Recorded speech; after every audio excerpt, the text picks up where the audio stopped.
Bienvenue dans cette nouvelle vidéo de Contre-champ politique. Les députés viennent de découvrir quelque chose d'absolument hallucinant.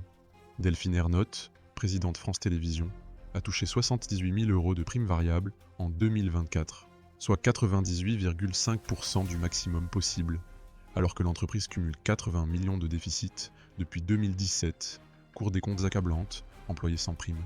Seul objectif manqué, réduction gaz à effet de serre. Les députés n'en reviennent pas, regardez leur réaction.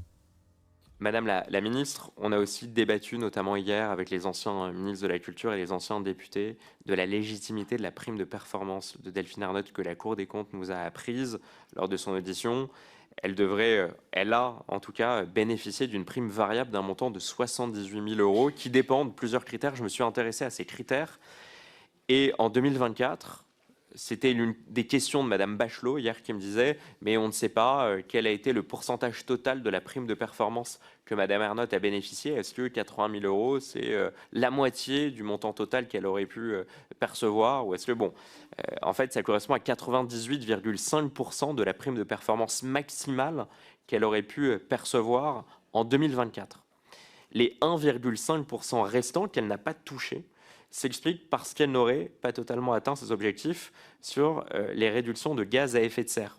J'ai du mal à voir le lien avec France Télévisions, peut-être que vous pourrez nous en dire un peu plus, mais encore est-il qu'elle a bénéficié de 98,5% de son montant total de primes de performance, alors qu'on connaît la situation financière extrêmement critique dans laquelle aujourd'hui France Télévisions se trouve. On sait aussi que les salariés n'ont pas bénéficié de primes d'intéressement.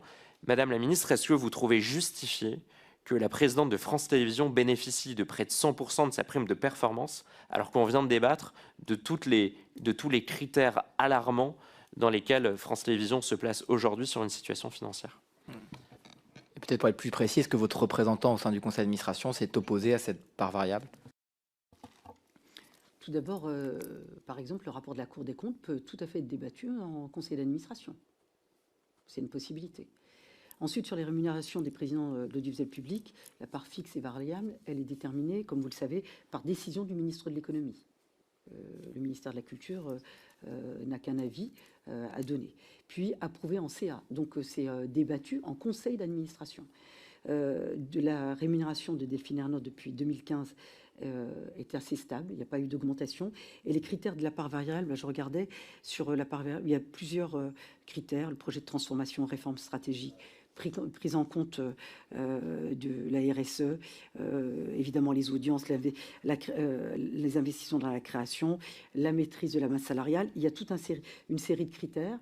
Et évidemment, la doctrine de Bercy, elle s'applique à l'ensemble des dirigeants de l'entreprise, des entreprises publiques. Donc il y a des critères, enfin une part variable fixe déterminée par le ministère de l'économie, après avis du ministère de la Culture. C'est débattu en conseil d'administration et ensuite c'est attribué ou pas à la dirigeante. Mais est-ce qu'au sein de votre conseil d'administration, Madame la ministre, votre représentant, vous lui avez donné consigne d'approuver ou pas cette part variable? Moi, j'ai siégé au conseil d'administration de Radio France. Je sais qu'on examine la part variable des présidents.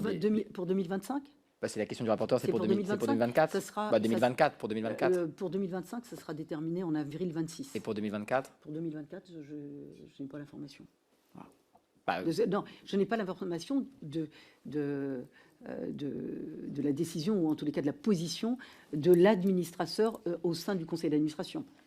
Mais vous, comme vous avez autorité sur la personne qui vous représente au conseil d'administration, est-ce que vous lui auriez indiqué de voter en faveur de cette part variable ou pas? C'est en fonction de critères. Enfin, oui, mais votre... D'accord, mais c'est en fonction de critères. Si ça a été adopté, c'est que les critères ont été respectés. Si ça n'a pas été attribué, c'est que les critères n'ont pas été respectés. Enfin, moi, je ne vais pas me substituer au conseil d'administration. Non, mais vous avez... décision. Oui, c'est une décision collective. Oui, d'accord. Voilà. Donc, puisque ça a été approuvé, vous considérez que c'est normal que ça ait été approuvé? Ça...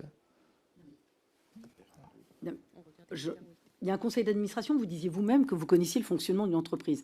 Il y a un vote, chacun vote. Non, mais chacun vote. Voilà. Oui. Il y a un représentant du ministère de la Culture qui vote. Merci de nous rappeler, chacun vote, effectivement. Si ça a été voté et que ça a été attribué, c'est que la décision était valide et valable et que les critères ont été remplis. Oui, pardon, Madame la ministre, quand il y a ce vote sur la part variable, chaque membre du conseil d'administration vote. Il y a un député, il vote, il y a un sénateur qui vote, et il y a un représentant du ministère de la Culture qui vote. Ma question, elle est assez simple. Je ne connais pas la position de l'administrateur en 2024. D'accord. On serait heureux pour vous écrire par écrit, on pourra avoir la réponse. Merci. Merci Monsieur le Président, merci Madame la Ministre. Pour revenir, effectivement, l'attribution de cette prime de performance au titre de l'année 2024 a été discutée lors du Conseil d'administration du 13 mars 2025. Lors de ce Conseil d'administration, j'ai relu notamment le PV, le risque de dissolution qui frappait France Télévisions n'a pas été discuté, alors que pourtant la prime de performance allait être attribuée à Delphine Ernotte. En revanche, cette prime de performance, le montant accordé a fait l'objet d'un long débat.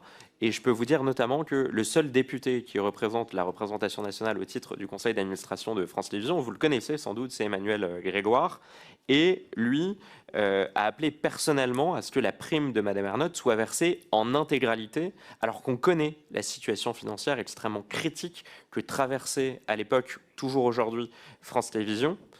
On a même appris, notamment dans ce PV, que même si tous les critères n'avaient pas été remplis, il avait appelé à voter pour une prime intégrale, et qu'une fois que le montant de la prime de performance de Madame Ernotte avait été voté, Monsieur Grégoire a quitté le conseil d'administration de France Télévisions, la séance du conseil d'administration, alors que cette séance n'était toujours pas terminée. Vous voyez ma question. Il y a un certain nombre de liens qui ont été mis à jour entre les élus socialistes, les élus de la majorité de Madame Hidalgo et l'entourage de Madame Ernotte. Je ne vais pas revenir, je lui ai posé la question à la situation familiale, notamment à la sœur de Madame Ernotte qui a été adjointe à la mairie de Paris d'Anne Hidalgo. Je ne vais pas revenir non plus sur le cas de Monsieur Ngacha, directeur des opérations spéciales, qui est soupçonné d'emploi fictif à la mairie de Paris. C'est le seul adjoint de la mairie de Paris à cumuler avec un autre emploi. Aucun autre adjoint ne cumule un autre emploi. Lui, il est directeur des opérations spéciales de France Télévisions. Il est probablement rémunéré plusieurs centaines de milliers d'euros à ce titre-là. Dites-nous en commentaire ce que vous en avez pensé, et abonnez-vous pour ne rien manquer des prochaines séquences parlementaires. A très vite sur Contre-champ politique.